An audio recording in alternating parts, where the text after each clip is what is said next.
Today, you will learn how to number paragraphs in Word. Welcome to Easy Guide YouTube channel. First, open your document in Microsoft Word. Now, select all the paragraphs you want to number. Just left-click and drag your mouse over the text. Next, go to the Home tab at the top. In the Paragraph section, click on Numbering. That's it.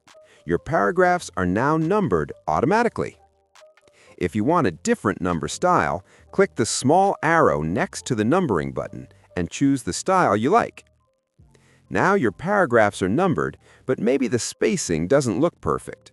To adjust it, go to the View tab and check the box called Ruler. You will see a ruler at the top.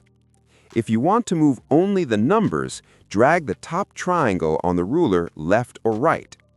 If you want to move both the numbers and the paragraph text together, drag the bottom rectangle on the ruler. Adjust it until it looks clean and professional. That's it. You have successfully numbered your paragraphs in Word. If this video helped you, like the video, subscribe to the channel, and turn on notifications for more simple and powerful Word tutorials.